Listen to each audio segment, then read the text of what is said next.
আসসালামু আলাইকুম এভরিওয়ান, কি অবস্থা সবার, কেমন আছেন সবাই? সবাইকে আমন্ত্রণ জানাচ্ছি নতুন একটা ভিডিও দেখার জন্য। দেশে আসার পর মজার পিঠা খাচ্ছি। আমাদের বরিশালের ভাষায় এই পিঠাটাকে বলে মুইঠা পিঠা। অবশ্য এটাকে ধুবি পিঠাও বলে আমাদের বরিশালের ভাষায়। অন্য অন্য অঞ্চলে কি নামে পরিচিত সেটা অবশ্য আমি জানি না।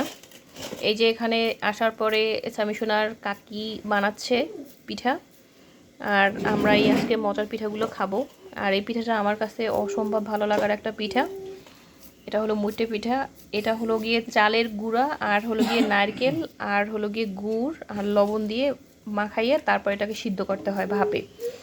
আর এটা এখন পর্যন্ত ভাপে সিদ্ধ করা হয় নাই, এটা জাস্ট বানানো হয়েছে। এরপরে এটাকে এই ঝাঁঝরির সাহায্যে হলো গিয়ে ভাপে এটাকে সিদ্ধ করা হবে। দেন এটা তৈরি হয়ে যাবে একদম এরকম মজাদার মুইঠা পিঠা। আর এটা কিন্তু গুড়ের তৈরি একটা পিঠা আর হলো গিয়ে নারকেল দিয়ে বানানো, অসম্ভব ভালো লাগে। নারকেল এবং গুড়ের সংমিশ্রণ এই পিঠাটা হয় বলে পিঠাটা খেতে কিন্তু অসম্ভব ভালো লাগে। শুধুমাত্র বরিশালের যারা আছেন আমার ফ্রেন্ডসরা, তারাই কেবল জানবেন যে এই পিঠাটা কতটা আসলে টেস্টি আর কতটা মজাদার হয়। আর এই পিঠাটা মানে সিদ্ধ হওয়ার পরে আর ঠান্ডা হওয়ার পরে অসম্ভব ভালো লাগার একটা পিঠা। তো সবাইকে অসংখ্য ধন্যবাদ জানাচ্ছি ভিডিওটা দেখার জন্য। আজকে এ পর্যন্তই, ভালো থাকবেন সবাই, আল্লাহ হাফেজ।